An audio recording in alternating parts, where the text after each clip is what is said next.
Shalom bien-aimés dans le Seigneur, shalom à vous chrétiens et chrétiennes, shalom à vous hommes de l'humanité, peu importe votre religion. C'est une opportunité que le Seigneur vous donne, une occasion pour écouter sa parole. Pourquoi pas pour lui donner également votre vie, car le Seigneur Jésus a besoin de vous. Lui qui est capable de ne faire exception de personne. Peu importe la religion dans laquelle vous vous trouvez, le Seigneur, je suis convaincu, ce matin est en train de s'adresser à quelqu'un par cette introduction. Alors ce matin, j'aimerais parler très brièvement sur la présence de Dieu dans le combat spirituel. La présence de Dieu dans le combat spirituel.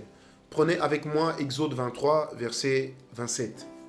La Bible dit « J'enverrai ma terreur devant toi, je mettrai en déroute tous les peuples chez lesquels tu arriveras, et je ferai tourner le dos devant toi à tous tes ennemis. » C'est l'Éternel qui est en train de parler. Et encore dans Genèse 35, versets 2 à 5, la Bible dit ceci, c'est que pendant que Jacob était en train de revenir vers son frère Ésaü, lorsqu'on lui a annoncé que son frère Ésaü était en route également vers lui, et bien qu'a fait Jacob? Il a sorti une phrase qui était importante, il a dit « Ôtez donc les dieux étrangers du milieu de vous ». Et la Bible dit ceci, lorsqu'ils ont ôté les dieux étrangers, nous sommes dans Genèse 35, à partir du verset 2.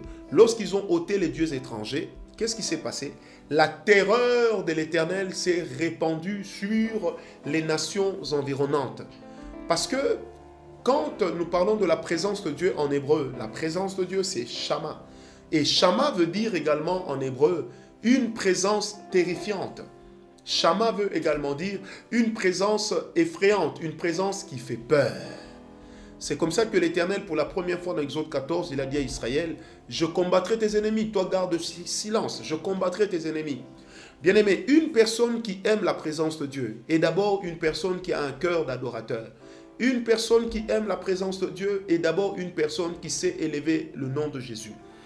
Une personne qui aime la présence de Dieu est également une personne qui se concentre sur Dieu et sur son amour. Dans le psaume 84, verset 5, la Bible dit « Heureux est l'homme qui vit dans la présence de Dieu, car il y trouve un chemin tout tracé. » Il trouve le chemin tout tracé dans son propre cœur, c'est ce que la Bible déclare.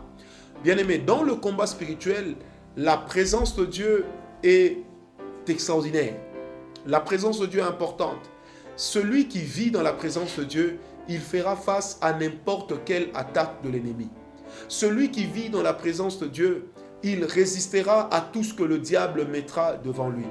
Venez dans la présence de Dieu avec la conscience de vos combats et Dieu combattra vos ennemis afin de vous donner une victoire qui vous amènera à une adoration profonde. N'oublions pas que Dieu aime que nous puissions développer un esprit de louange. Et cet esprit de louange-là, nous le développons en fonction des victoires que nous remportons.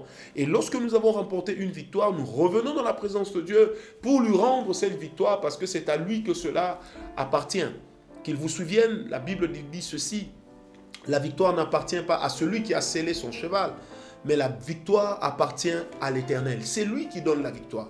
Alors lorsque nous sommes dans une attitude de prière, que nous sommes dans la présence de Dieu, le Seigneur te donnera toujours la victoire. Le Seigneur te permettra de remporter la victoire sur n'importe quel esprit. Car moi, Ngawala, je fais partie des personnes qui ne croient pas que le diable soit invincible. Je fais partie des personnes qui ne croient pas que la défaite soit une fatalité dans la vie des enfants de Dieu.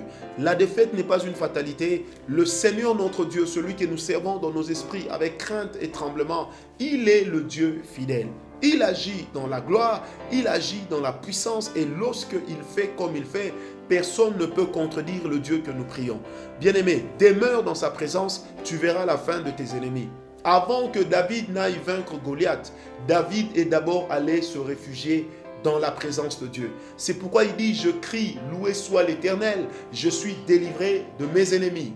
La louange s'accroît dans le lieu qu'on appelle la présence de Dieu. Et par conséquent, un esprit de louange dans la présence de Dieu nous donnera une victoire extraordinaire parce que la Bible déclare que Dieu siège au milieu de la louange de son peuple. Quand je présente à Dieu mes louanges, Dieu descend et quand Dieu descend, il effraie mes ennemis. Il fait fuir mes ennemis. Qu'il vous souvienne, l'Éternel a mis en débandade des ennemis en armée seulement à cause de sa présence. Alors j'aimerais te dire à toi qui me suis, tu es peut-être accablé, lève-toi, adore le Seigneur, rends-lui grâce pour ce qu'il est, bénis sa présence, il est en train de vaincre tes ennemis, ta victoire sera éclatante. Bravo Jésus, alléluia.